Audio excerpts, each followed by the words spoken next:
चलिए तो हम शुरू करते हैं चैप्टर ह्यूमन फिजियो की बात कर रहा हूं मैं। Human physio one of the most important units है बायोलॉजी में। नीड पर्सपेक्टिव से हम जितना टाइम यूजुअली एनिमल किंगडम को देते हैं उतने ही टाइम में पूरी ह्यूमन फिजियो हो जाती है। एंड एनिमल किंगडम के पूरे चैप्टर में से यूजुअली 3 या 4 या 5 क्वेश्चन आते हैं मैक्सिमम। इस पूरी यूनिट के हर एक चैप्टर से 2 या 3 क्वेश्चन आते हैं।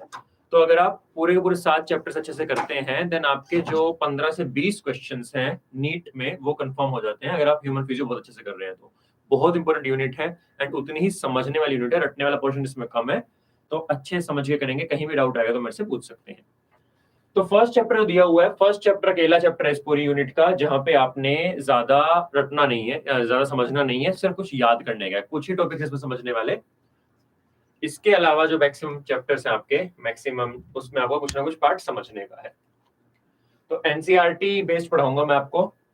एनसीईआरटी बेस्ड एग्जाम ही आता है। लास्ट 3 साल से एक भी क्वेश्चन एनसीईआरटी से बाहर नहीं आया है एंड उससे पहले भी सिर्फ 1 या 2 क्वेश्चन आते हैं, वो भी इनडायरेक्टली एनसीईआरटी से होते हैं। सो एनसीईआरटी के बाहर का पढ़ने का कोई फायदा है नहीं, हम स्ट्रिक्ट एनसीईआरटी फोकस्ड रहेंगे। एंड एनसीईआरटी पढ़ के ही मेरी गारंटी है 340 350 आउट ऑफ 360 आपका मिनिमम स्कोर होगा, अगर आपने मेरी बात मानी तो। अगर सब लोग रेडी हैं तो स्टार्ट करते हैं। प्लीज अपनी एनसीईआरटी बुक साथ ला के रखिए, एक पेन या पेंसिल ला के रखिए। जो भी एक्स्ट्रा पॉइंट्स मैं आपको लिखवाऊंगा वो अपने एनसीईआरटी में ही मार्क करने हैं। आपने कुछ भी अलग से नहीं लिखना है, कोई और नोट्स नहीं बनवाता हूँ मैं एनसीईआरटी में लिखवाता हूँ।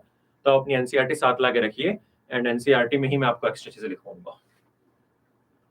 क्रिटिकल कॉन्सेप्ट वाले जो चैप्टर्स हैं वो मैं आपको अच्छे से कराऊंगा ही कराऊंगा। जेनेटिक्स है, बायोटेक्नोलॉजी है, एवोल्यूशन है, या न्यूरल कंट्रोल है, केमिकल कंट्रोल है, तो टेंशन ना लो आप, मैं अच्छे से पढ़ाने वाला हूँ। तो सारे कॉन्सेप्ट क्लियर करवाने के बाद ही मैं जाऊंगा, ठीक है। तो अगर सब लोग रेडी हैं तो फिर हम स्टार्ट करते हैं। करें स्टार्ट? हाँ भी बच्चों, स्टार्ट कर दिया जाए।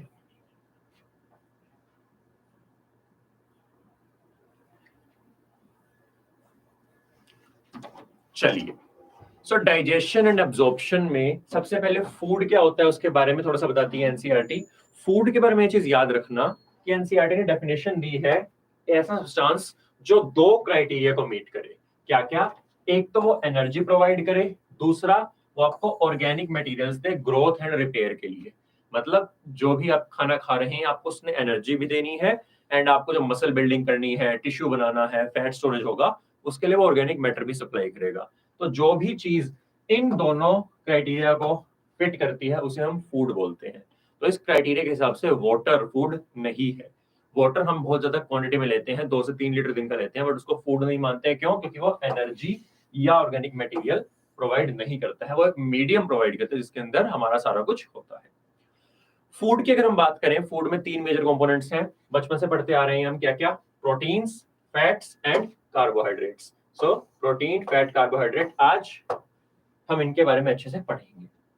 तो एक चीज आपको समझनी होगी कि जो भी आप खाना खा रहे हैं उसमें जो भी चीज प्रेजेंट है वो बहुत ही कॉम्प्लेक्स फॉर्म में प्रेजेंट है। वो एज इट इज आपकी बॉडी यूज नहीं कर सकती है, उसको पहले तोड़ना पड़ता है। सिंपलर सब्सटेंस में आपको तोड़ना है एंड सिंपलर सब्सटेंस में टूटने के बाद वो एब्जॉर्ब होगी। एब्जॉर्ब होने के बाद वो बॉडी के बाकी सेल्स को पहुंचाई जाएगी एंड वहां पे वो सेल उसको यूटिलाइज करेगा अपनी अपनी जरूरत के हिसाब से। तो एक एग्जांपल देता हूं। मानो आपकी बॉडी ने एक प्रोटीन होता है कोलेजन, जिससे बॉडी स्ट्रेंथ बनाती है, आपने कोलेजन बनाना है। अगर आप कोलेजन खा रहे हैं, मानो आप एनिमल सोर्स ले रहे हैं, कुछ मीट खा रहे हैं, उसमें कोलेजन है, आपने उसे खाया, वो collagen collagen as it is absorb नहीं हो सकता है। पहले वो कोलेजन टूटेगा अमाइनो एसिड्स में, फिर वो अमाइनो एसिड्स एब्जॉर्ब होंगे, फिर ब्लड उन अमाइनो एसिड्स को डिफरेंट सेल्स के पास लेके जाएगा, जहां पे वो सेल उन अमाइनो एसिड्स को दोबारा यूज करके एक नया कोलेजन बनाएगा। तो ये एक पूरा प्रोसेस होता है। तो इसका हम फर्स्ट वाला प्रोसेस जो है उसका टूटना और उसका एब्जॉर्ब होना, इस पे फोकस करेंगे। उसका ट्रांसपोर्ट थर्ड चैप्टर आएगा, सर्कुलेशन, उसमें फोकस करेंगे। एंड ऑक्सीडेशन क्या होता है, CO2 से क्या बनती है, उनका कैसे ट्रांसपोर्ट होता है, वो हम सेकंड चैप्टर में देखेंगे। तो आज की वीडियो में will stick our discussion to digestion and absorption. Start करते हैं चैप्टर डाइजेशन एंड एब्जॉर्प्शन। सबसे पहले चैप्टर शुरू होते ही हम अपने डाइजेस्टिव सिस्टम की बात करते हैं। डाइजेस्टिव सिस्टम को अगर देखा जाए उसमें 2 चीजें हैं, alimentary canal and associated glands. एक बहुत लंबी ट्यूब है, एक सिंगल ट्यूब है, ब्रेक नहीं है कहीं भी, माउथ से स्टार्ट होती है, एनस तक जाती है, उसी को हम एलिमेंट्री कैनाल बोलते हैं, उसी को हम गट भी बोल देते हैं। अब उसके डिफरेंट डिफरेंट एरिया में डिफरेंट डिफरेंट नाम है, mouth, buccal cavity, oesophagus, stomach, small intestine, large intestine, है ये एक ही ट्यूब जिसका कॉमन नाम एलिमेंट्री कैनाल है। एंड उसके साथ कुछ ग्लैंड्स लगे हुए हैं, liver, pancreas, gall bladder and कुछ ग्लैंड्स और हैं जिसके बारे में हम धीरे धीरे पढ़ेंगे, जैसे कि सलाइवरी ग्लैंड। तो अगर हम एलिमेंट्री कैनाल की बात करें, एलिमेंट्री कैनाल स्टार्ट होती है माउथ से, एंड होती है एनस पे। पहला टॉपिक जो हमें समझना है वो है ह्यूमन डेंटिशन, यानी कि हमारे टीथ। तो पहली चीज जो समझने वाली आती है इस चैप्टर में, वो हम बात करेंगे टीथ के बारे में। तो डायग्राम देख सकते हैं, एनसीईआरटी बहुत एक क्लियर डायग्राम दिखा रही है आपको।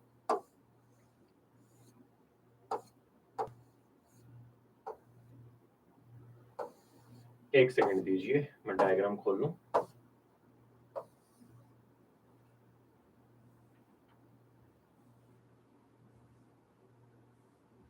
ये देखो, ये डायग्राम है टीथ का। यहाँ पे देख के आपको पता चलेगा कि हमारे सारे दांत एक जैसे नहीं है। आपने खुद भी फील किया होगा, आगे वाले दांत थोड़े शार्प होते हैं, पीछे वाले दांत थोड़े ब्लंट होते हैं, बट थोड़े भारी होते हैं। एक्चुअली हमारे पास 4 तरीके के दांत हैं, एंड उनको बोलते हैं incisor, canine, premolars and molars. Bio में मैं हमेशा बोलता हूँ, किसी भी चीज का आपको मतलब जानना है तो आप उसके वर्ड को ब्रेक कीजिए, वर्ड तोड़िए, आपको मतलब समझ में आएगा। तो पहला जो हम वर्ड यूज करते हैं ह्यूमन डेंटिशन के लिए वो होता है हेटेरोडोंट। अब हेटेरो का मतलब क्या है? बायो में हेटेरो का मतलब होता है डिफरेंट, अलग अलग। होमो का मतलब होता है सेम। तो हेटेरोडोंट मतलब ऐसी डेंटिशन जहां पे दांत अलग अलग तरीके के हैं। So heterodont refers to a condition जहां पे हमारे सारे टूथ, जो सारे टूथ हैं वो डिफरेंट डिफरेंट तरीके के हैं। 4 तरीके के कौन कौन से? Incisors, canines, premolars and molars. इसके बाद हम बात करते हैं कि हमारे जो दांत हैं दे आर थीकोडोंट।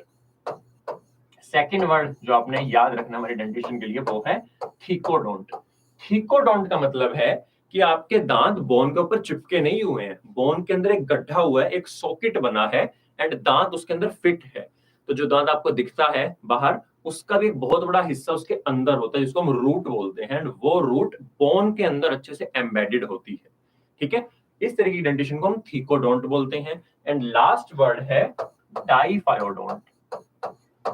वर्ड तोड़ो, डाई का मतलब दो, डाई मतलब टू, मतलब हमारे बहुत सारे दांत जिंदगी में 2 बार आते हैं। 2 सेट्स ऑफ टीथ हम उगाते हैं, फर्स्ट और second. First set of teeth जो है दैट आर हमारे टेम्परेरी टीथ या मिल्क टीथ, जिनको हम दूध के दांत बोल देते हैं, एंड सेकंड सेट होता है हमारा परमानेंट टीथ या अडल्ट टीथ। अब यहां से नीट एग्जामिनर्स का एक फेवरेट टॉपिक है जहां से वो क्वेश्चंस पूछते हैं, वो है डेंटल फॉर्मूला। तो अगर हम अपना एक जो उठाएं, चाहे अपर चाहे लोअर, और उसका एक हाफ लें, इमेजिन करो मैंने लोअर जो लिया है एंड उसको मैंने बीच से कट करके उसका राइट हाफ देखा है, उस राइट हाफ में कितने कितने दांत होंगे, किस किस टाइप के, वो उसका डेंटल फॉर्मूला होगा। तो अगर मैं उसको रिप्रेजेंट करूं, आपको दिखेगा कि जो हमारा एक हाफ है उसके पास 2 इंसाइजर है, एक कैनाइन है, 2 प्रीमोलर हैं एंड 3 मोलर हैं। इसी चीज को जब मैं मैथमेटिकल फॉर्मूला में रिप्रेजेंट करता हूं उसको हम डेंटल फॉर्मूला बोलते हैं। सो 2 incisors, 1 canine, 2 premolars and 3 molars. Short में हम इसको लिखते हैं 2 1 2 3। 2 1 2 3 हो गए ऊपर वाले, इतने ही होंगे नीचे वाले जो में, एक एक हाफ में 2 1 2 3 ऊपर, 2 1 2 3 नीचे, एंड इनटू 2, कंप्लीट का 2, ये हो जाएंगे दोनों तरफ के। तो दांत गिन के देख लेते हैं, 2 + 1 3, 3 + 2 5, 5 + 3 8। 8 दांत एक हाफ में, 8 दांत एक हाफ में 16, 16 × 16 क्योंकि 2 जो है 32, तभी हम बोलते हैं कि ह्यूमंस के पास 32 टीथ होते हैं। ये है हमारा अडल्ट्स का डेंटल फॉर्मूला। ये वाले दांत मिलते हैं अडल्ट्स में। अगर हम बच्चों की बात करें, बच्चों में डेंटल फॉर्मूला थोड़ा अलग होता है। क्यों? बच्चों में इंसाइजर होते हैं, यस होते हैं। बच्चों में कैनाइन होता है, यस होता है। क्या बच्चों में प्रीमोलर होता है? नहीं, बच्चों में एक भी प्रीमोलर नहीं होता है। प्लस बच्चों में सिर्फ 2 मोलर होते हैं, लास्ट जो थर्ड मोलर है जिसको हम विजडम टूथ बोलते हैं, वो भी नहीं होता बच्चों में। सो बच्चों का डेंटल फॉर्मूला इज 2102/2102। यहां से शुरू होता है मेरा पहला क्वेश्चन। अब मैं आप लोगों से क्वेश्चंस पूछूंगा, आपने साथ साथ आंसर करना है।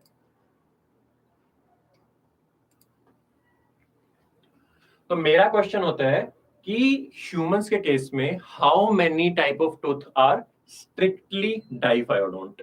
स्ट्रिक्टली डाइफायोडोंट मतलब ऐसे दांत जो जिंदगी में 2 बार आते हैं। तो उनके बारे में कौन से इनमें से होंगे जो जिंदगी में 2 बार आ रहे हैं। And second question is how many type of teeth are strictly monophyodont, मतलब ऐसे दांत जो जिंदगी में सिर्फ एक बार आते हैं। दोनों का क्वेश्चन आपने आंसर करना है कमेंट सेक्शन में। स्ट्रिक्टली डाइफायोडोंट कौन सा है, स्ट्रिक्टली मोनोपायोडोंट कौन सा है, दोनों का आंसर अलग होगा। ये आपका होमवर्क है। अगर हम टूथ के आगे आगे बढ़ें, ओरल कैविटी में एक और चीज है हमारी, ओरल कैविटी में दूसरी चीज है टंग। तो अगर हम टंग की बात करते हैं, टंग हमारी एक मस्कुलर ऑर्गन है, फ्रीली मोबाइल है, आप उसको किसी भी डायरेक्शन में मूव कर सकते हैं।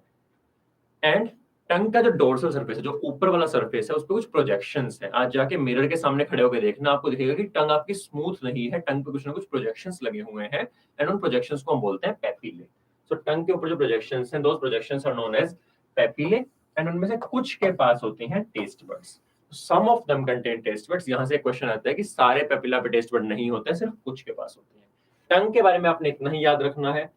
नेक्स्ट जो पार्ट हमने पढ़ना है वो है ईसोफेगस। बट ईसोफेगस जानने से पहले एक बहुत इंपॉर्टेंट एरिया जिसको हम फेरिंग्स बोलते हैं। फेरिंग्स वो एरिया होता है जहां पे फूड और एयर कॉमनली पास करती है। तो आपका फूड भी वहीं से जाएगा, आपकी एयर भी वहीं से जाएगी, उसको हम फेरिंग्स बोलते हैं। अगर मैं डायग्राम के थ्रू आपको दिखाऊं तो ये वाला जो एरिया है, this area right here is known as pharynx. आप ध्यान से देख सकते हैं कि जो भी आप सांस लेंगे, जो भी आप सांस ले रहे हैं वो भी यहीं पे आ रही है, तो हवा भी यहीं पे आ रही है। एंड जो भी आप खाना खा रहे हैं वो भी यहीं पे आ रहा है। इससे पहले इसने सेपरेट किया हुआ है, इसके बाद एयर जाएगी, सॉरी एयर जाएगी आगे, फूड जाएगा पीछे, उन्होंने सेपरेट किया हुआ है। लेकिन इतना एरिया है जहां पे कोई सेपरेशन नहीं है। So this area is known as pharynx. It is a common opening for both food and air. यहां से फूड और एयर दोनों की मूवमेंट इसके थ्रू ही होती है। अब ऑब्वियस सी बात है, आप हमेशा चाहोगे कि जो एयर है वो यहां जाए और जो खाना है वो यहां जाए, इनकी मिसमैचिंग ना हो, क्रिस क्रॉस ना हो जाए। ऐसा ना हो कि आपका फूड चला जाए ट्रेकिया में और एयर जाए ईसोफेगस में। एयर अगर ईसोफेगस में चली भी गई कोई खास बात नहीं, कोई खास दिक्कत नहीं होगी। बट अगर फूड चला गया ट्रेकिया में तो बहुत गड़बड़ होगी। क्यों? क्योंकि फूड जाके इसको ब्लॉक कर सकता है, एंड फिर आपको सांस लेना है, इनहेलेशन एक्सहेलेशन है, वो रुक जाएगा एंड उससे डेथ तक हो सकती है। उसको प्रिवेंट करने के लिए यहाँ पे एक स्पेशल टाइप का स्ट्रक्चर लगा होता है। अब ट्रेकिया का जो सबसे ऊपर वाला पोर्शन है that is known as glottis. So glottis क्या है? Glottis is the opening of trachea. अब आप खुद समझिए, कोई चीज जो ग्लोटिस के भी ऊपर लगी हुई है, ऊपर के लिए हम वर्ड यूज करते हैं बायो में एपी, तो इसका क्या नाम दें हम? इसको हम नाम देते हैं एपीग्लोटिस। सो एपीग्लोटिस क्या है? Epiglottis is a cartilaginous flap like structure. अगर ये ग्लोटिस है, this is glottis, this is epiglottis, ये इसको कवर कर सकता है, रेस्टिंग स्टेट में खुला रखता है। जब भी आपको खाना स्वलो करते हैं, जब आप खाना स्वलो कर रहे हैं, ये इसको ढक देगा, खाना पीछे से स्लाइड होता हुआ ईसोफेगस में चला जाएगा। जैसे आपने स्वलो करना बंद किया, आपका एपिग्लोटिस खुल जाएगा एंड आपकी एयर फ्रीली मूव कर सकती है। तो फूड विंड पाइप में ना जाए, फूड ट्रेकिया में ना जाए, इसका सबसे बड़ा रोल किसका है उसमें? एपिग्लोटिस का। एपिग्लोटिस उसको बंद कर देगा तो जो खाना है वो विंड पाइप में नहीं जाएगा। अब अगर आप खाते हुए बात करना चाहते हैं तो गड़बड़ होती है। बात करने के लिए आप खुद फील करके देखिए, जब आप बोल रहे हैं आप सांस छोड़ते हुए बोल रहे हैं, आप एक्सहेल कर रहे हैं एंड एक्सहेल करते हुए अपने जो लेरिंग्स है उसके थ्रू आवाजें निकाल रहे हैं। तो क्लियर सी बात है कि अगर आपको बोलना है तो आपको सांस छोड़नी पड़ेगी। तो आप इमेजिन कीजिए, कोई पर्सन है, वो खाना खाते हुए बोलना चाह रहा है, तो जैसे ही वो स्वलो करेगा उसका एपिग्लोटिस बंद होना चाहेगा। बट क्योंकि वो बोलना चाह रहा है, बोलने के लिए एक्सहेल करना जरूरी है, एक्सहेल करने के लिए ट्रेकिया खुला होना चाहिए, ग्लोटिस खुला होना चाहिए, तो उसका एपिग्लोटिस खुलना चाहेगा। अब ये एपिग्लोटिस कंफ्यूज हो रहा है, इसको बंद होना है या खुलना है। इसी कंफ्यूजन में कभी कभी खाना पीछे जाने की जगह आगे ट्रेकिया में आके फंस जाता है एंड उसको हम चोकिंग बोलते हैं। एक बहुत बड़ा हैजार्ड है, इससे बहुत सारी डेथ्स होती हैं। यही एक रीजन है कि हमारी और आप सबकी मम्मियां मना करती हैं कि आप खाना खाते हो बात मत कीजिए, अगर आप बात करोगे तो फंदा लग सकता है, जिसको हम बोलते हैं चोकिंग हो सकती है। चलो आगे बढ़ते हैं। फेरिंग्स के बारे में अपने इतना ही याद करना है। इसके बाद जो हमारी एलिमेंट्री कैनाल है, it continues as oesophagus. Oesophagus से खुले गए। ईसोफेगस का कोई डाइजेस्टिव रोल नहीं है, ईसोफेगस में कोई भी डाइजेस्टिव एंजाइम रिलीज नहीं होता है। ईसोफेगस का काम है कि जो फूड आपने यहां से लिया उसको छोटे छोटे बोलसेस में पास कराएगा, कहां? स्टमक के पास। स्टमक से एक्चुअल डाइजेशन जो है वो ढंग से शुरू होगी। ठीक है, चलिए अब अगर हम स्टमक की बात करें, स्टमक का डायग्राम देखो। स्टमक के डायग्राम में तुम्हें दिखेगा यार कि स्टमक के अलग अलग पोर्शंस, स्टमक के अलग अलग पोर्शंस देखो। स्टमक के अलग अलग पोर्शन में वर्ड तोड़ सकते हैं हम। वर्ड तोड़ने से आप कभी भी कंफ्यूज नहीं होंगे, आपको हमेशा क्लियर रहेगा कि कौन सा पोर्शन कहां पे है। अगर लेबलिंग वाला क्वेश्चन कभी आ गया तो उसको इजीली सॉल्व कर पाएंगे। कैसे? सबसे पहले आपने देखना है किसी भी ऑर्गन का जो टॉप मोस्ट पार्ट पोर्शन होता है, सुपीरियर मोस्ट पोर्शन, उसको हम फंडस बोलते हैं। तो अगर ये स्टमक है, इसका टॉप मोस्ट पोर्शन ये है, इसीलिए इसका नाम फंडस है। चाहे यूट्रस हो, यूट्रस में इमेजिन करो, यूट्रस का पोर्शन फंडस होता है। वो भी कौन सा पोर्शन था? जो सबसे ऊपर था, टॉप मोस्ट। तो किसी भी ऑर्गन जो टॉप मोस्ट पोर्शन है उसी को हम फंडस बोलते हैं। उसके बाद आप देखेंगे अगला पोर्शन है कार्डियक या कार्डिया। अब कार्डियो वर्ड तो आपने सुना होगा, किसके लिए यूज होता है? हार्ट के लिए यूज होता है। स्टमक में कहां से हार्ट आ गया? क्या स्टमक का अपना दिल है? नहीं, ये वाले पोर्शन के बहुत पास क्या होता है? हार्ट होता है। और ये इतनी पास होता है कि अगर आपको यहां किसी भी रीजन से पेन हो रहा हो, आपको ऐसा फील होगा, आपकी बॉडी को ऐसा फील होगा कि आपके हार्ट में पेन हो रहा है। तो कई बार पेशेंट्स आते हैं कि सर हमें हार्ट अटैक आया है, हमें पेन आया है। कई बार मेरी इंटर्नशिप में हुआ कि कई 25-26 बहुत सारे यंग बच्चे, इतनी एज 25-26 ईयर्स के बच्चे भी आते आके ये बोलते थे कि हमें पेन हो रहा है, हमें हार्ट अटैक आ रहा है। तो क्या उन्हें हार्ट अटैक आता है? नहीं, उनको एक्चुअली एसिडिटी होती है। तो जो एसिड बनता है वो यहाँ पे इरिटेट करता है, एंड उसकी इरिटेशन को बॉडी परसीव करती है कि हार्ट में पेन हो रहा है। इसीलिए इस कंडीशन को हम हार्ट बर्न बोलते हैं। कभी सोचा नहीं आपने कि गैस बनने को, एसिड बनने को हम हार्ट बर्न क्यों बोल रहे हैं? हार्ट का क्या लेना देना हुआ? तो ये लेना देना हुआ, इसीलिए इस पोर्शन को हम कार्डिया बोलते हैं। उसके बाद किसी भी ऑर्गन का जो मेन पोर्शन होता है उसको हम बॉडी बोलते हैं। सो स्टमक का जो main portion is known as body, and last portion is pyloric या पाइलोरस, जो डिओडनम में खुलता है। स्टमक के बारे में मैं बात करूंगा, कितने तरीके के ग्लैंड्स होते हैं, वो सारे ग्लैंड्स में एक साथ पढ़ाऊंगा, तब बताऊंगा आपको। अगर हम बात करें अब एलिमेंट्री कैनाल की, मेनली इंटेस्टाइन की, स्मॉल इंटेस्टाइन की, तो स्मॉल इंटेस्टाइन के पास 4 लेयर्स हैं। अगर हम बाहर से अंदर जाएं तो सबसे जो outermost layer that is known as serosa, उसके बाद लेयर आती है मस्क्यूलरिस, नाम में ही है मसल। तो ये वो लेयर है जहां पे आपको मसल्स मिलेंगे। अब मसल्स की ओरिएंटेशन भी कैसे है? इमेजिन कीजिए एक ट्यूब है, ये एलिमेंट्री कैनाल है, आपकी तरफ आ रही है, बाहर आ रही है। 3D में ये ऐसे है, मैंने इसको कट किया है और अब मैं इसको सामने से देख रहा हूं। तो इसमें मसल भी 2 तरीके के हो सकते हैं। या तो मसल जो एलिमेंट्री कैनाल की एक्सिस है उसी के अराउंड रन करें, मतलब अगर इंटेस्टाइन ऐसी है, मसल भी ऐसा है। या मसल अगर इंटेस्टाइन ऐसी है, वो सर्कुलर घूम रहा है, वो इस एक्सिस के अराउंड है। तो उसके बेस पे 2 तरीके के मसल हमें मिलते हैं। First type of muscle is known as longitudinal muscle, जहां पे जो मसल की एक्सिस है वो आपकी इंटेस्टाइन की एक्सिस के जैसी ही है। एंड सेकंड जो मसल है that is known as circular muscle layer. जब हमने देखा हमें पता चला कि लॉन्गिट्यूडनल मसल बाहर होता है और इनर जो सर्कुलर लेयर है वो इनर होती है। लेबलिंग से क्वेश्चन आया हुआ है, स्टेटमेंट से भी क्वेश्चन आया हुआ है।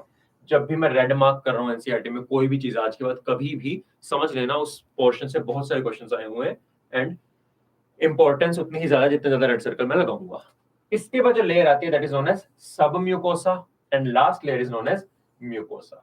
सब म्यूकोसा के बारे में आपने याद रखना है कि जो भी सप्लाई होगी, चाहे नर्वस सप्लाई हो, ब्लड सप्लाई हो, लिम्फेटिक सप्लाई हो, वो सब म्यूकोसा के थ्रू होगी। सब म्यूकोसा में सारी वेसल्स एंड कनेक्टिव टिश्यू है। एंड जो लास्ट लेयर है that is known as mucosa. Mucosa में आपको दिखेगा कि म्यूकोसा स्मूथ नहीं है, कोई भी एरिया म्यूकोसा का ऐसा नहीं है। म्यूकोसा में आपको दिखेगा कि फोल्डिंग्स हैं, स्टमक में भी, इंटेस्टाइन में भी। स्टमक में इन फोल्डिंग्स को हम रुगे बोलते हैं एंड इंटेस्टाइन में इन फोल्डिंग्स को हम बोलते हैं विलाई। क्या काम है? आपकी बॉडी में कहीं भी अगर ऐसी फोल्डिंग्स आ रही है, कहीं भी, चाहे ब्रेन हो, चाहे पीसीटी हो किडनी में, चाहे इंटेस्टाइन हो, चाहे एल्वियोलाई हो, कहीं भी ऐसी फोल्डिंग्स आ रही है, उसका सिर्फ और सिर्फ एक रीजन होता है, एक फायदा होता है, क्या? सरफेस एरिया बहुत ज्यादा बढ़ जाता है। सो इसकी वजह से जो सरफेस एरिया है वो बहुत ज्यादा इंक्रीज कर जाएगा। अब खुद सोच सकते हैं, इमेजिन करो ये एक वॉल है, ये एक दीवार है, मुझे इसे पेंट करना है। कितना पेंट चाहिए? बहुत कम। सिर्फ मैं पेंट इसको इजीली कर लूंगा। क्यों? इसका सरफेस एरिया कितना है? लेंथ इनटू ब्रेड्थ, बहुत बहुत कम है। लेकिन अब इमेजिन करो मैंने इस वॉल में से ऐसे बाहर की तरफ फोल्डिंग्स निकाली हुई है, बाहर की तरफ इसमें से लगातार प्रोजेक्शंस निकल रही हैं जो बाहर आ रही है अंदर जाने। जैसे पहाड़ चलता है, ये ऐसे अंदर बाहर चल रही है। अब इमेजिन करो आपको सारे सरफेस को पेंट करना है, कितना ज्यादा पेंट लगेगा? क्यों लगेगा? तो उसका सरफेस उतना ही बढ़ गया है। सरफेस मतलब जो आउटर कांटेक्ट में एरिया है उसको हम सरफेस बोलते हैं, वो बहुत ज्यादा बढ़ गया है। इसीलिए कहीं भी आपकी बॉडी को अगर बिना वॉल्यूम ज्यादा बढ़ाए सरफेस एरिया बढ़ाना है, बॉडी फोल्डिंग्स बनाती है। इसीलिए ब्रेन में फोल्डिंग्स, इनको हम सेल साइज गायराई बोलते हैं। इसीलिए पीसीटी में फोल्डिंग है माइक्रोविलाई, इसीलिए इंटेस्टाइन में फोल्डिंग्स है माइक्रोविलाई। ये है आपकी विलाई जहां पे लेयर ही फोल्ड हो गई।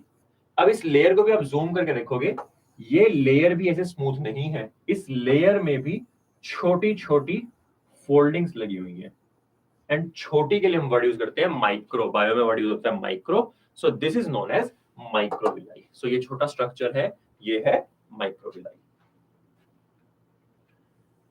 माइक्रोविलाई और विलाई ये दोनों ही सरफेस एरिया बढ़ाने का काम करते हैं। अगर एक विलाई को मैं जूम करके दिखाऊंगा आपको, आपको दिखेगा इसमें ब्लड कैपिलरी भी है, इसमें लिम्फ कैपिलरी भी है। नीट 2022 में यहां से क्वेश्चन आया था कि क्या ये स्टेटमेंट सही है गलत है। चलो, म्यूकोसा फोल्डिंग्स बनाने के साथ साथ गड्ढे भी बनाता है। इमेजिन करो ये एक सरफेस है, ये एक सतह है जिसका आपको सरफेस एरिया बढ़ाना है। कैसे बढ़ा सकते हैं? तो आप फोल्डिंग ऊपर निकाल दो या आप इसमें नीचे गड्ढे कर दो, दोनों ही तरीके से सरफेस एरिया बढ़ जाएगा। तो सरफेस एरिया ऊपर बढ़ाने वाले पोर्शन को हम विलाई बोलते हैं, जो नीचे गड्ढे बन रहे हैं म्यूकोसा में, that portion is known as crypts. Crypts का मतलब होता है कब्र, गड्ढा। तो एक क्रिप्ट है, एंड जो साइंटिस्ट था जिसने इसको ढूंढा था, दैट इज नॉट, उनका नाम था लिवरकून। सो इनको इसका नाम दिया गया क्रिप्ट्स ऑफ लिवरकून। एंड यहाँ पे आपको कुछ ऐसे सेल्स मिलते हैं जो एंजाइम्स रिलीज करते हैं फूड की डाइजेशन के लिए। तो यहाँ पे एंजाइम रिलीजिंग सेल्स हैं। क्रिप्ट्स ऑफ लिवरकून में आपको क्या मिलते हैं? ग्लैंड बनाने वाले सेल्स मिलते हैं। चाहे स्टमक हो, स्टमक में गैस्ट्रिक ग्लैंड्स मिलेंगे क्रिप्ट्स में, एंड इंटेस्टाइन में आपके क्या बोलते हैं, क्रिप्ट्स ऑफ लिवरकून में आपको ग्लैंड्स मिलेंगे इंटेस्टाइन के। इसके बाद बात कर लेते हैं मोटी मोटी बात ओवरऑल डाइजेस्टिव ग्लैंड्स की। डाइजेस्टिव ग्लैंड तीन तरीके के मेनली हैं, चार तरीके के सॉरी। फर्स्ट है सलाइवरी ग्लैंड्स, देन है आपका लिवर, उसी में लगा हुआ है गॉल ब्लैडर, एंड उसके साथ है पैंक्रियास। सलाइवरी ग्लैंड तीन तरीके के होते हैं। जो सबसे बड़े ग्लैंड्स हैं वो है आपके चीक ग्लैंड्स, जिनको बोलते हैं पैरोटिड्स। तो दोनों चीक में होते हैं ये पैरोटिड्स। इसके बाद जो हमारे ग्लैंड्स हैं, सेकंड लार्जेस्ट ग्लैंड्स हैं, वो हैं सब मैक्सिलरी या सब मैंडिबुलर, जो लोअर जो के नीचे होते हैं। एंड जो थर्ड है वो है सब लिंगुअल। लिंगुआ वर्ड यूज होता है टंग के लिए, सब मतलब नीचे, यानी कि सब लिंगुअल, टंग के नीचे मिलने वाले ग्लैंड्स। ये सारे ग्लैंड्स मिलकर सलाइवा रिलीज करते हैं। क्या होता है सलाइवा, कौन से एंजाइम होते हैं, सब आगे आएगा। अब बात कर लेते हैं हम लिवर की। लिवर आपकी बॉडी का लार्जेस्ट ग्लैंड है, लार्जेस्ट इंटरनल ऑर्गन है। कितना वेट होता है इसका अडल्ट में? 1.2 टू 1.5 किलोग्राम्स। कहां पे होता है ये? आपकी एब्डोमिनल कैविटी में, राइट साइड में। लिवर यहां से लेके मिड लाइन को क्रॉस करके थोड़ा सा लेफ्ट साइड का पोर्शन लेता है।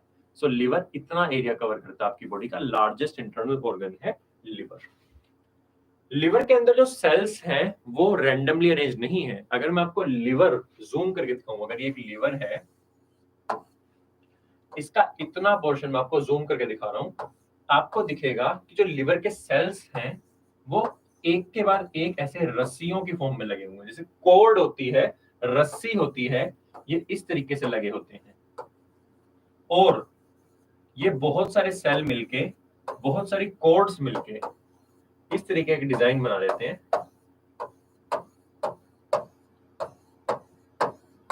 इस पूरे पोर्शन को हम बोलते हैं हिपैटिक लोब्यूल। लोब है ये, जो बड़े बड़े पोर्शन में लिवर डिवाइडेड है, राइट लोब है, ये लेफ्ट लोब है। ये भी आगे फर्दर डिवाइडेड है छोटे लोब्स में, एंड छोटे के लिए बायो में वर्ड यूज होता है या तो ULE या OLE। छोटी आर्टरी आर्टीरियोल, छोटी वेन वेन्यूल, छोटी ट्यूब ट्यूब्यूल, छोटा लोब लोब्यूल। ठीक है, तो आप समझ सकते हैं मतलब क्या है इसका। अब यही है हमारा जो स्ट्रक्चरल और फंक्शनल यूनिट है लिवर का, इसी का काम है लिवर के सारे काम करना। फन फैक्ट, लिवर को लिवर क्यों बोलते हैं? लिव, जिंदा रहने के लिए बहुत जरूरी है ये ऑर्गन, तो लाइफ के लिए इतना एसेंशियल है कि इसका नाम ही रख दिया गया लिवर, की लिविंग के लिए बहुत ज्यादा जरूरी है। लिवर का जो टेक्निकल टर्म है दैट इज हिपैटो। क्या है टेक्निकल टर्म? हिपैटो। सो लिवर के सेल का टेक्निकल टर्म होता है साइट, हिपैटोसाइट। सो जो इंडिविजुअल सेल है इसको हम हिपैटोसाइट बोलते हैं। लिवर की इन्फ्लेमेशन हिपैटोआइटिस, हेपेटाइटिस, जो हेपेटाइटिस ABC पढ़ते हैं, हिपैटोआइटिस से नाम आया है वो। चलो, थर्ड तरीके का जो हमारा ग्लैंड है वो है gall bladder. Gall bladder liver के अंदर ही मिलता है, लिवर के पास ही मिलता है, एंड इसका जो टेक्निकल वर्ड है वो है सिस्टो। सिस्टो वर्ड यूज होता है ब्लैडर के लिए, चाहे यूरिनरी ब्लैडर हो चाहे गोल ब्लैडर हो। सो सिस्टो वर्ड गोल ब्लैडर के लिए यूज होगा। अगर मैं आपको डायग्राम दिखाऊं, ये डायग्राम आप देख सकते हैं, कहीं यहां पे लीवर इस तरीके से होता है, ये राइट लोब, ये लेफ्ट लोब, राइट लोब से एक डक्ट निकल रहा है, लेफ्ट लोब से एक डक्ट निकल रहा है, ये दोनों डक्ट मिलके आगे फ्यूज हो जा रहे हैं, फिर एक गोल ब्लैडर से डक्ट निकल रहा है, ये दोनों डक्ट मिलकर आगे फ्यूज हो जा रहे हैं, फिर ये डक्ट जाके पैंक्रियाज के डक्ट से मिल रहा है और दोनों फिर फ्यूज हो जा रहे हैं। ये सारी डक्ट एनाटॉमी बहुत इंपॉर्टेंट है, इस डक्ट एनाटॉमी से बहुत बार क्वेश्चंस आए हुए हैं। तो हमें याद रखना है कि इनमें से दो main ducts, common hepatic duct, common bile duct, दोनों से ही बहुत बार क्वेश्चन आए हुए हैं। Common hepatic duct refers to कि जब आपका right hepatic duct right lobe से जो आया है एंड लेफ्ट हिपैटिक डक्ट जो लेफ्ट लोब से आया है, जब दोनों मिलके कॉमन डक्ट बनाते हैं that is known as common hepatic duct. फिर जब बाइल डक्ट आता है, सॉरी गोल ब्लैडर का डक्ट आता है, जिसको हम बोलते हैं सिस्टिक डक्ट। क्या बोलते हैं? सिस्टिक, सिस्टो से आया है सिस्टिक, सिस्टिक डक्ट, ये दोनों मिलके बनाते हैं कॉमन बाइल डक्ट, एंड ये मिलके जब पैंक्रियाज से मिल जाएगा, पैंक्रियाटिक डक्ट से मिलेगा, उसको हम बोलते हैं हिपैटो पैंक्रियाटिक डक्ट। ठीक है, ये जाके खुलता है डिओडनम में, डिओडनम के उस पोर्शन में जहां पे डिओडनम का डायमीटर थोड़ा ज्यादा है। देखो डिओडनम कितना स्मूथली चल रहा है, यहाँ पे डायमीटर थोड़ा बढ़ा हुआ है। तो किसी भी ट्यूब का, अगर एक ट्यूब जा रही है और उसका पोर्शन थोड़ा स्वोलन है, उस स्वोलन एरिया को हम बोलते हैं एम्प्यूला। क्या बोलते हैं? एम्प्यूला। तो चाहे फेलोपियन ट्यूब ले लो, फेलोपियन ट्यूब को भी वाइडेस्ट पार्ट, सबसे स्वोलन पार्ट एम्प्यूला। चाहे आप ईयर ले लो, ईयर में सेमी सर्कुलर कैनाल है, उसका बेस स्वोलन होता है, क्रिस्टा एम्प्यूलरिस। एम्प्यूला का मतलब ही है स्वोलन, डायमीटर में थोड़ा बड़ा। तो इस एरिया को हम बोलते हैं एम्प्यूला। किसका? जिस साइंटिस्ट ने इनको ढूंढा, एम्प्यूला ऑफ वेटर। एंड यहाँ पे आके डक्ट खुलता है एंड इसकी गार्डनिंग करता है, इसको रोकता है कि ये पूरा टाइम खुला ना रहे, जब जरूरत है सिर्फ तब खुले, एक स्फिंक्टर, जिसको हम बोलते हैं sphincter of Oddi. Sphincter of Oddi. Sphincter क्या होता है? स्फिंक्टर एक ऐसा मसल है जो कॉन्टिन्यूसली कॉन्ट्रैक्टेड है। एक ट्यूब है, इमेजिन करो, एक लेज का पैकेट खोला आपने, चिप्स का पैकेट खोला, आप चिप्स खा रहे थे, आपसे पूरा पैकेट खत्म नहीं हुआ, आप चाह रहे हैं कि ये जो लेज है या बाद में भी खा पाओ, इनको खराब नहीं होना है, ये सीले ना हवा में। क्या करते हैं हम? रबर बैंड लेते हैं, हम उसको कस के बांध देते हैं। वो रबर बैंड क्या कर रहा है? उसको कोलैप्स करके रख रहा है, उसको दबा के रख रहा है कि ना तो चिप्स बाहर निकल पाए, ना हवा बाहर से अंदर जा पाए। वो रबर बैंड के तरीके का स्फिंक्टर है। अगर आपको बॉडी में कहीं भी किसी ट्यूब को कोलैप्स कराना है, उस ट्यूब के चारों तरफ बहुत थिक मसल बांध दीजिए एंड थिक मसल को कॉन्ट्रैक्ट करा दीजिए, वो इस ट्यूब को कॉन्ट्रैक्ट कर देगा, उसको हम स्फिंक्टर बोलते हैं। चाहे फिर वो इसोफेगस और स्टमक की ओपनिंग पे हो, वहां पे हम यूज करते हैं गैस्ट्रो, गैस्ट्रो मतलब स्टमक, गैस्ट्रो इसोफेजियल स्फिंक्टर। चाहे यहाँ पे हो, यहाँ पे हम बोलते हैं स्फिंक्टर ऑफ ऑर्डाई। सो स्फिंक्टर एक ऐसा मसल जो सिर्फ और सिर्फ जब उसको एक्टिव करोगे, आप एक्टिवेट करोगे तब वो रिलैक्स करेगा, वरना पूरा टाइम वो कॉन्ट्रैक्टेड स्टेट में रहता है। चलिए आगे बढ़ते हैं, डाइजेशन पे आते हैं। एक्चुअल डाइजेशन होती कैसे है? डाइजेशन का सिंपल मीनिंग है टूटना। तो जब भी कोई कॉम्प्लेक्स चीज सिंपल में टूटती है उसको हम डाइजेशन बोलते हैं।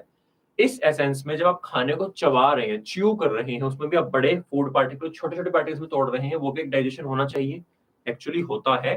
That type of digestion is known as That type of digestion is known as mechanical digestion. Sir, can I ask doubt? हाँ भाई बिल्कुल पूछो, पूछो क्या डाउट अब तक, डाउट पूछ लो आप, मैं इतने आगे पढ़ा देता हूँ एंड जैसे डाउट मेरे पास आ जाएगा मैं आपको आंसर कर दूंगा। So mechanical digestion, mechanical word bio में कहीं भी आ गया, मैकेनिकल मतलब रिलेटेड टू मसल, तो मसल से रिलेटेड कोई भी चीज है बॉडी में उसको मैकेनिकल बोलते हैं। तो आपके जो पे मसल्स अटैच्ड हैं, तो मसल की मूवमेंट की वजह से डाइजेशन हो रही है उसको हम बोलते हैं मैकेनिकल डाइजेशन, एंड जो एंजाइम्स की वजह से डाइजेशन हो रही है उसको हम बोलते हैं केमिकल डाइजेशन।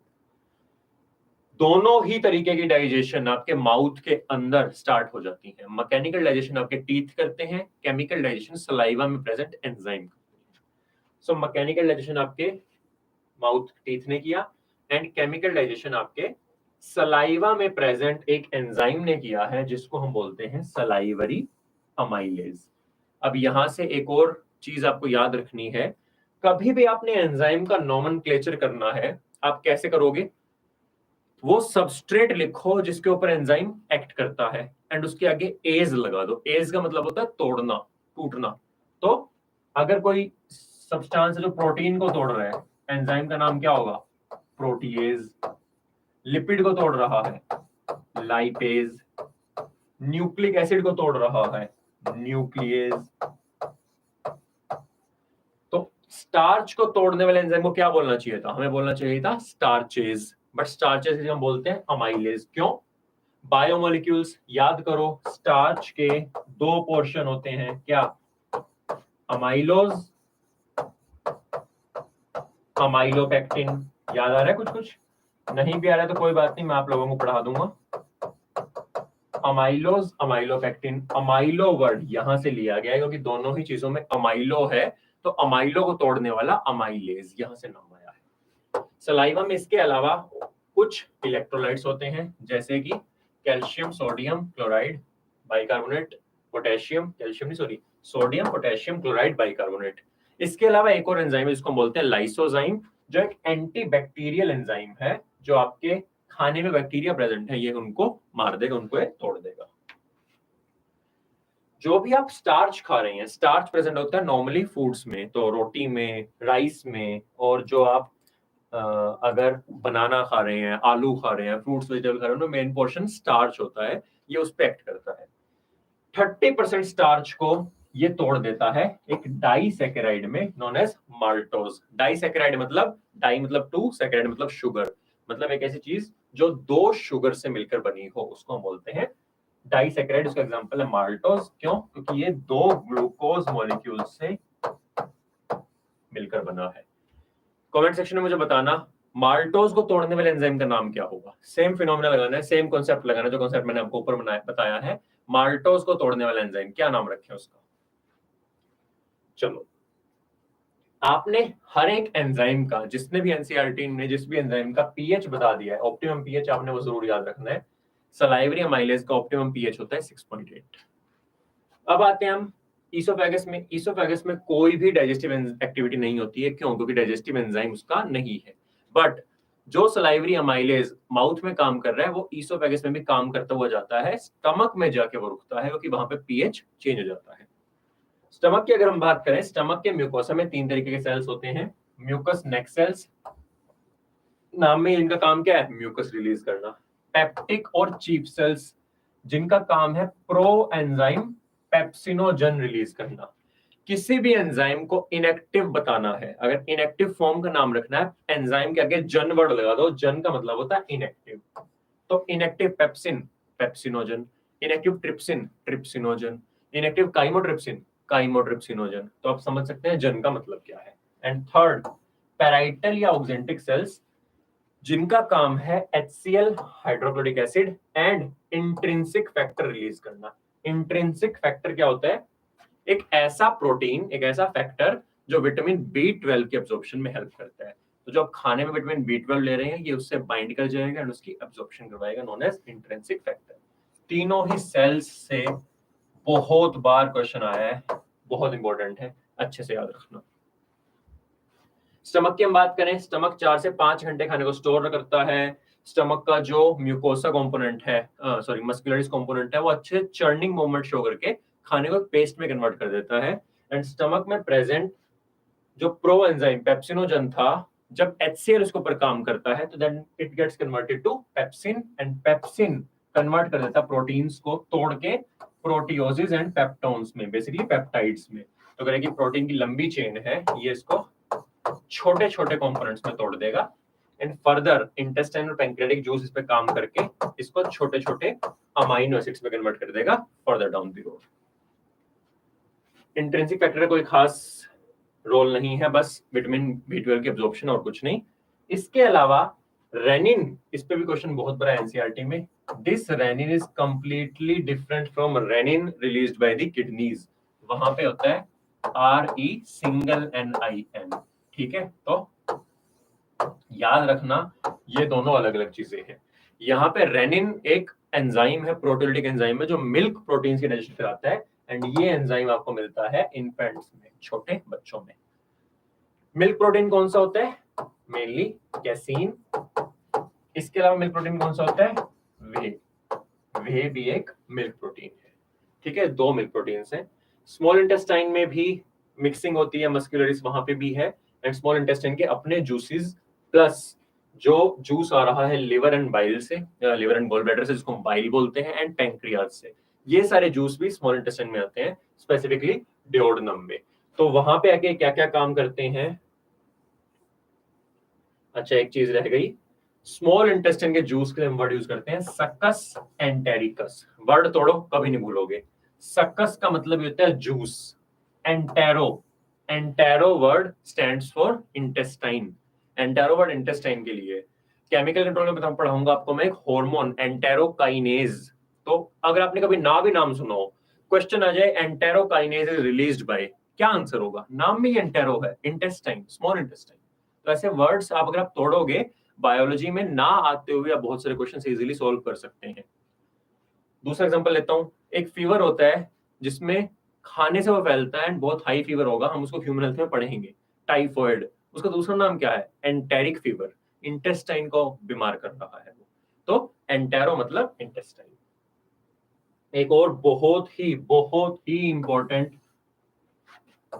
इंपॉर्टेंट पॉइंट जिससे एग्जामिनर्स बहुत ज्यादा क्वेश्चन पूछते हैं, वो है सब म्यूकोसल ग्लैंड्स या ब्रनर्स ग्लैंड, जो मिलते हैं डिओडनम में। डिओडनम में मैक्सिमम डाइजेस्टिव एक्टिविटी होनी है, इतनी ज्यादा कि वहां पे आपके म्यूकोसा के अलावा सब म्यूकोसा में भी ग्लैंड्स मिलते हैं, जिनको हम ब्रनर्स ग्लैंड बोलते हैं। आई होप यहां तक कोई डाउट नहीं है, कोई डाउट है तो आप पूछ सकते हैं। इसके बाद हम पढ़ते हैं पैंक्रियाटिक एंजाइम्स की, कि पैंक्रियाज में जो एंजाइम है,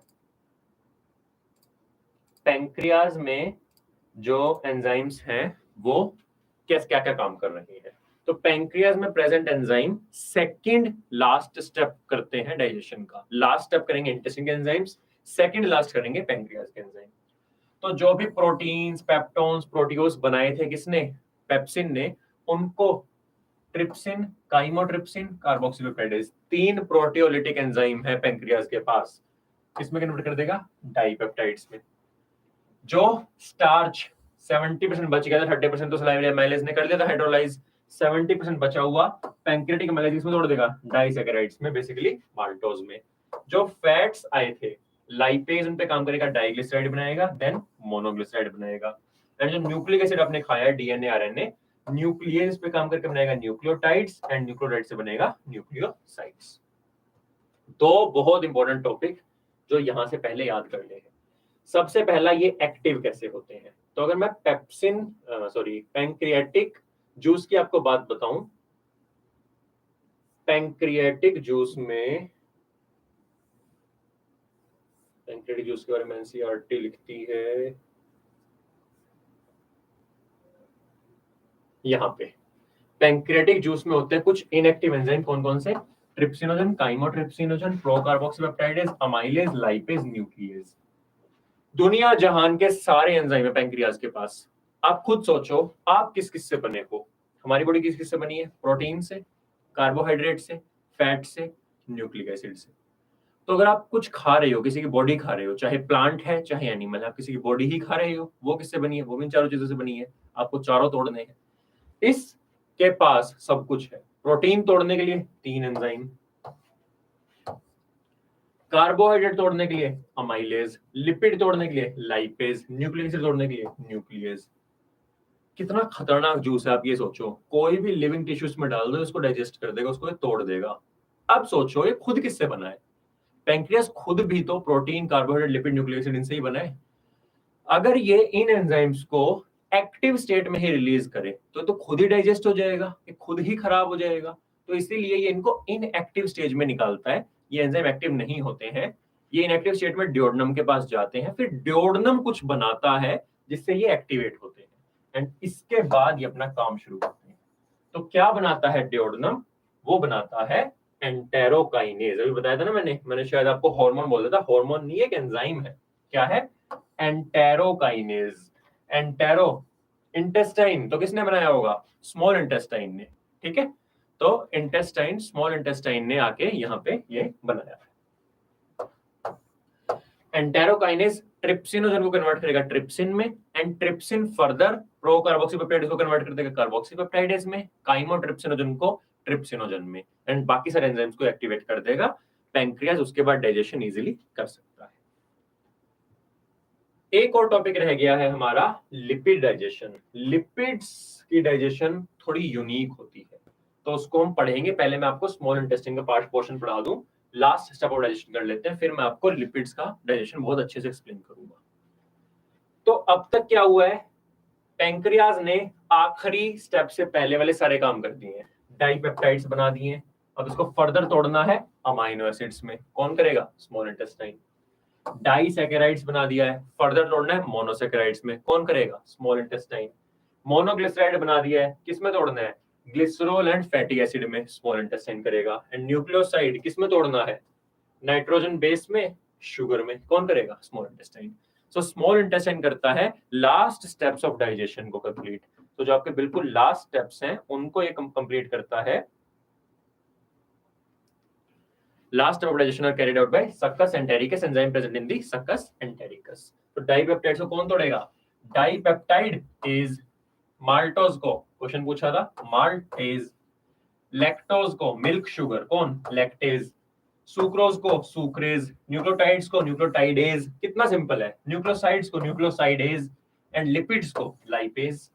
बोल सकते थे हम डाइग्लिसराइडेज, मोनोग्लिसराइडेज, बट उनको भी हम लाइपेज ही बोल देते हैं, कोई गलती नहीं, याद रखना है। लिपिड के बारे में एक बहुत इंपॉर्टेंट चीज आपने याद रखनी है, लिपिड्स की डाइजेशन वो इतनी इजी नहीं होती है। क्यों? बायोमोलिक्यूल्स याद करो। बायोमोलिक्यूल्स में आपने पढ़ा होगा, या मैं आपको पढ़ाऊंगा, कि बाकी सारे के सारे जो आपके बॉडी में मॉलिक्यूल्स हैं दे आर वाटर सोल्यूबल। सिर्फ लिपिड होता है जो वाटर इनसोल्यूबल होता है, पानी में डिसोल्व नहीं होता है। तो अब इमेजिन करो, ये आपके इंटेस्टाइन है, ये आपका वाटरी एनवायरनमेंट पड़ा है, जो खाना आपने खाया वो भी यही है, जो एंजाइम्स आपने रिलीज किए हैं आपकी बॉडी में वो भी यही है। तो प्रोटीन डिसोल्व हो गए, एंजाइम ने आके एक्ट किया, काम हो गया। कार्बोहाइड्रेट डिसोल्व हो गए, एंजाइम ने तोड़ा, हो गया। न्यूक्लिक एसिड्स डिसोल्व हो गए, एंजाइम ने तोड़ा, इजीली हो गया। लेकिन क्या लिपिड डिसोल्व होगा? नहीं, लिपिड तैरेगा। घर में भी आपने देखा होगा, क्या फैट पानी में डिसोल्व होता है? नहीं, फैट तैरता है। लेकिन जो उसको तोड़ने वाला एंजाइम है, लाइपेज, एंजाइम खुद क्या होता है? एंजाइम एक प्रोटीन होता है। प्रोटीन कहाँ है? प्रोटीन तो तैर रहा है सॉल्यूशन में। ऑब्वियस सी बात है, जब तक ये इसके पास जाएगा ही नहीं तब तक डाइजेशन करेगा कैसे? तो आपको कोई ना कोई ऐसा सब्सटेंस चाहिए जो इस लिपिड को डिसॉल्व करवा दे, इस सॉल्यूशन में ले आए।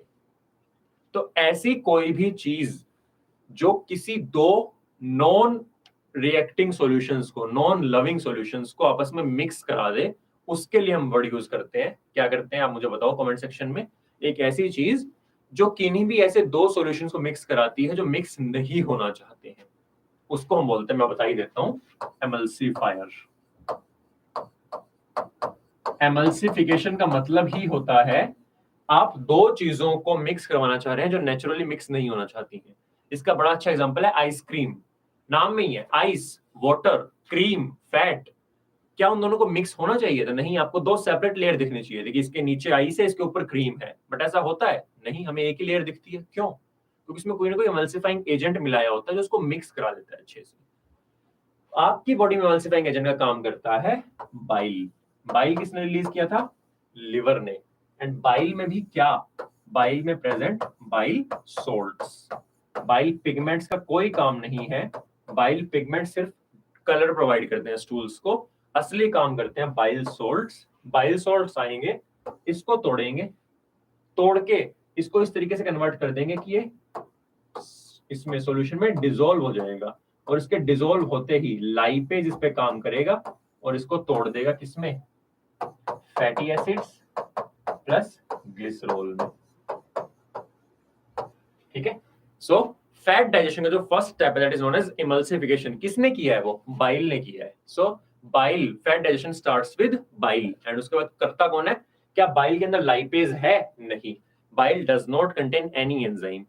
लाइपेज निकाला है या तो पैंक्रियाज ने या स्मॉल इंटेस्टाइन ने। I hope digestion is clear. Second last topic है एब्जॉर्प्शन। एब्जॉर्प्शन की अगर हम बात करें, एब्जॉर्प्शन कहां पे होगी? एब्जॉर्प्शन होगी हमारी मेनली स्मॉल इंटेस्टाइन में। इसके अलावा कुछ एब्जॉर्प्शन होती है कुछ ड्रग्स की माउथ में, कुछ शुगर की और अल्कोहल की स्टमक में, मेजर पोर्शन स्मॉल इंटेस्टाइन में, कुछ ड्रग्स, वाटर एंड मिनरल्स की लार्ज इंटेस्टाइन में। हमें मेनली ध्यान देना है कि डाइजेशन हो किस किस की किस मैकेनिज्म से रही है। तो अगर हम बात करें डाइजेशन में, डाइजेशन के बाद होने वाले एब्जॉर्प्शन की, गॉल ब्लैडर ना हो तो क्या होगा? कुछ मेजर फर्क नहीं पड़ेगा। गॉल ब्लैडर का एक ही काम है, वो बाइल को स्टोर करता है, कॉन्सेंट्रेट करता है। अगर आप गॉल ब्लैडर को रिमूव भी करवा लीजिए, गॉल ब्लैडर रिमूव हो जाता है उन लोगों में जिनके गॉल ब्लैडर में स्टोन निकलते हैं, तो कोई खास फर्क नहीं पड़ता क्योंकि लिवर बाइल तब भी बना रहा है। हाँ, वो लोग बहुत फैटी मील नहीं ले पाएंगे, बहुत हाई फैट खाना नहीं खा पाएंगे, लेकिन उनको एज सच नॉर्मल लाइफ में कोई दिक्कत नहीं होगी। चलिए, एब्जॉर्प्शन होती है सेल के क्रॉस ट्रांसपोर्ट होना है। अगर ये म्यूकोसा है, यहाँ पे डाइजेशन बनने के बाद ग्लूकोज बन गया, अमीनो एसिड बन गया, सब कुछ बन गया, इसको एब्जॉर्ब होना है। तो एब्जॉर्ब होगा ये म्यूकोसा के सेल्स के through. Mucosa, shout out to Mayank. हाँ भाई मयंक, थैंक यू चलो आने के लिए। तो म्यूकोसा के सेल्स के थ्रू एब्जॉर्प्शन होगा। एब्जॉर्प्शन सेल के अक्रॉस ट्रांसपोर्ट होना है। ट्रांसपोर्ट होता है तीन तरीके का। क्या क्या? Simple diffusion, facilitated diffusion, active transport. Simple diffusion मतलब कोई एनर्जी यूज नहीं हो रही है, सिंपली जो चीज बाहर ज्यादा है सेल उसको आराम से अंदर ले रहा है, सिंपल एब्जॉर्प्शन करा रहा है। फैसिलिटेटेड इसी का एक सेकंड वर्जन होता है कि जो सब्सटेंस एब्जॉर्ब होना चाह रहा है वो सेल मेम्ब्रेन को क्रॉस नहीं कर सकता डायरेक्टली। तो सेल मेम्ब्रेन में प्रेजेंट कुछ प्रोटीन्स होते हैं जो उसका रास्ता दे देते हैं, उसको रास्ता दिया और जो सब्सटेंस है उस रास्ते के थ्रू अंदर आ गया, उसको बोलते हैं फैसिलिटेटेड ट्रांसपोर्ट। एंड थर्ड होता है एक्टिव ट्रांसपोर्ट, जहां पे मॉलिक्यूल बाहर कम है अंदर ज्यादा है, स्टिल उसको बाहर से अंदर आना है, उसको बोलते हैं एक्टिव ट्रांसपोर्ट। इसमें एनर्जी यूटिलाइज होती है, एनर्जी यूज होती है। चलिए, ये तीनों ही आप transport in plants, plant physiology में पढ़ेंगे। तीनों चीजें एक्टिव, पैसिव, फैसिलिटेटेड, वही सारा कॉन्सेप्ट यहाँ पे रिपीट हो रहा है। कौन कौन सा सब्सटेंस की कैसी कैसी मूवमेंट होती है, कौन कौन से सब्सटेंस की कैसी कैसी मूवमेंट होती है, वो ऐसे लिखी हुई है। Glucose, amino acids and some electrolytes like chloride, उनकी होती है simple diffusion. Again glucose and कुछ दूसरे अमीनो एसिड्स की होती है facilitated. And again glucose, chloride and कुछ और फैटी एसिड्स की, सॉरी ग्लूकोज, सोडियम एंड कुछ और अमाइनो एसिड्स की होती है एक्टिव ट्रांसपोर्ट। ग्लूकोज आपकी बॉडी को इतना पसंद है कि बॉडी उसका एक भी मॉलिक्यूल वेस्ट नहीं करना चाह रही है, तो सारे के सारे मॉलिक्यूल्स को इजीली एब्जॉर्ब कर लेती है, सारे के सारे मॉलिक्यूल्स को सिंपल, फैसिलिटेटेड एंड एक्टिव से एब्जॉर्ब करती है। एब्जॉर्प्शन के बारे में यही याद रखना है। लास्ट टॉपिक है डाइजेशन। उससे पहले एब्जॉर्प्शन हो गई, ब्लड इसको लेके गया टिश्यूज के बाद, टिश्यू ने इसको यूटिलाइज किया, उस प्रोसेस को हम बोलते हैं एसिमिलेशन। एंड लास्ट में जो अनडाइजेस्टेड अनएब्जॉर्ब्ड वेस्ट्स बचे हैं लार्ज इंटेस्टाइन में, वो रिलीज आउट हो जाते हैं बाहर, उस प्रोसेस को हम बोलते हैं डेफिकेशन।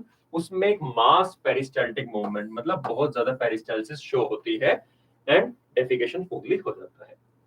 अब अगर डाइजेस्टिव सिस्टम ढंग से काम ना करे, डिसऑर्डर्स हो जाएं, तो उनको हमने पढ़ना है। सबसे पहला डिसऑर्डर है जॉन्डिस।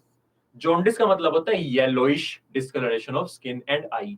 तो जॉन्डिस का मतलब है अगर शरीर पीला पड़ जाए, बॉडी पीली हो जाए। क्यों? अगर बाइल पिगमेंट डिपॉजिट हो जाए, मेनली बिलीरुबिन। तो जो आपका बिलीरुबिन है वो ब्लड में बढ़ जाए एंड ब्लड से निकल के अगर वो स्किन में और आई में एब्जॉर्ब होना शुरू हो जाए, उसको हम बोलते हैं जॉन्डिस। क्या क्या रीजन होता है? लिवर ढंग से काम नहीं कर रहा है, मतलब लिवर हिपैटो, उसकी इन्फ्लेमेशन हो गई है, हेपेटाइटिस, उसमें भी जॉन्डिस हो सकता है। या फिर बहुत ज्यादा ब्लड टूट रहा है, ब्लड मतलब आरबीसी, आरबीसी टूट रहे हैं, हीमोग्लोबिन रिलीज होगा, हीमोग्लोबिन टूटेगा, हीम बनेगा और हीम कन्वर्ट होता है बिलीरुबिन में। तो किसी भी रीजन से अगर बहुत ज्यादा हीमोलिसिस हो रही है, ब्लड टूट रहा है, जैसा होता है एरिथ्रोब्लास्टोसिस फिटेलिस में, पढ़ाऊंगा बॉडी फ्लूइड्स एंड सर्कुलेशन में, दोनों ही केस में क्या होगा? जॉन्डिस होगा। वोमिटिंग, वोमिटिंग है, फूड आगे जाने की जगह स्टमक से इंटेस्टाइन में जाने की जगह स्टमक से ईसोफेगस में आ जाता है, उसको हम बोलते हैं वोमिटिंग, फिर माउथ के थ्रू उसकी इजेक्शन हो जाती है। देन डायरिया, डायरिया होता है increase frequency and liquidity of faecal discharge, that is diarrhoea. Constipation बिल्कुल उल्टा है, सॉलिड हो जाए एक्सेस, आपका जो स्टूल है, फीकल मैटर है, बहुत ज्यादा सॉलिडिफाई हो जाए, उसको पास करने में दिक्कत हो, उसको हम बोलते हैं कॉन्स्टिपेशन। इनडाइजेशन है, नाम में ये डाइजेशन ढंग से नहीं हो पा रही है। क्या क्या रीजंस होते हैं? एंजाइम ही नहीं बन रहे हैं, एंजाइटी हुई है, फूड पॉइजनिंग है, ज्यादा खा लिया या बहुत स्पाइसी फूड है, इन सब केसेस में आपको इनडाइजेशन हो सकता है। बिलीरुबिन क्या होता है? बिलीरुबिन एक पिगमेंट है। जब आपका ब्लड टूटता है, ब्लड में जो हीमोग्लोबिन है, हीमोग्लोबिन, तो हीम एंड ग्लोबिन, उसका जो हीम कंपोनेंट है, जब बॉडी उसको तोड़ती है बाहर निकालने के लिए, तो बिलीरुबिन बनता है, लिवर बनाता है इसको। येलो कलर का पिगमेंट है ये, अगर ये बढ़ जाए तो स्किन को येलो कर देता है। तो अगर किसी को पीलिया बोलते हैं ना, पीलिया हो गया, तो ये बिलीरुबिन ही बढ़ रहा है जो पीलिया करता है। लास्ट है बिल्कुल पीईएम, प्रोटीन एनर्जी मैलन्यूट्रिशन। बच्चों में होता है, दो डिजीज है, मरेसेमस, क्वाशियरकर। मरेसेमस में क्या है? बच्चे को ना तो खाने को मिल रहा है, ना उसको कैलोरीज मिल रही है, ना उसको प्रोटीन मिल रहा है, तो बच्चा बहुत थिन होगा, बहुत पतला होगा, ना दिमाग ढंग से डेवलप हो पाएगा। इस डिजीज को बोलते हैं मरेसेमस। इसी का दूसरा भाई बंधु है क्वाशियरकर। क्वाशियरकर में क्या होता है? बच्चे को खाने को तो मिल रहा है, कैलोरीज मिल रही है, लेकिन प्रोटीन नहीं मिल रहा है, एंड प्रोटीन नहीं मिलेगा तो बॉडी डेवलप नहीं होगी, दिमाग काम नहीं करेगा, दिमाग में भी रिटार्डेशन होगी। लेकिन मरासमस में आपको इजीली दिख जाएगा कि बच्चा बहुत ही थिन है, एमिशिएटेड है, लेकिन क्वाशियरकर में बच्चा क्योंकि कैलोरीज मिल रही है तो बॉडी फैट बना पा रही है, तो उसके नीचे कुछ फैट बचता है, जिसकी वजह से बच्चा को दिखने में थोड़ा नॉर्मल लगेगा, बट वो नॉर्मल नहीं है, इसका भी failure of growth and brain development हो रहा है। इसमें इडीमा भी होता है। क्यों इडीमा क्यों हो रहा है? इसका रीजन मुझे आप कमेंट सेक्शन में बताएंगे। क्वाशियरकर में इडीमा क्यों हो रहा है? इडीमा मतलब बॉडी में स्वेलिंग आ रही है। क्यों आ रही है स्वेलिंग, ये आप लोग मुझे बताएंगे। चैप्टर खत्म। आई होप कई सारे डाउट्स क्लियर हो गए होंगे। अभी भी कोई डाउट बचा है कमेंट सेक्शन में पूछ लेना यार, एंड मैं आपको रिप्लाई करके आंसर कर दूंगा। तो फर्स्ट चैप्टर ह्यूमन फिजियो का खत्म हो चुका है। कल या नेक्स्ट क्लास में हम लोग स्टार्ट करेंगे ब्रीदिंग, नेक्स्ट चैप्टर जो है। Next chapter onwards human physio समझने का टॉपिक बहुत ज्यादा है, रटने का टॉपिक बहुत कम है, तो मेक श्योर आप टाइम पे क्लास में आए। कहीं भी कोई भी चीज समझ में नहीं आ रही है, मेरे को वहीं पे रोक लें एंड मैं आपको वहीं के वहीं एक्सप्लेन कर दूंगा। अगर और कोई हेल्प चाहिए हो तो आप नीचे कमेंट सेक्शन में से पूछ सकते हैं, I will surely get back to you. अगर कोई डाउट है तो पूछ लो, नहीं तो क्लास एंड करते हैं एंड मिलते हैं नेक्स्ट क्लास में। ठीक है, चलो, thank you, all the best.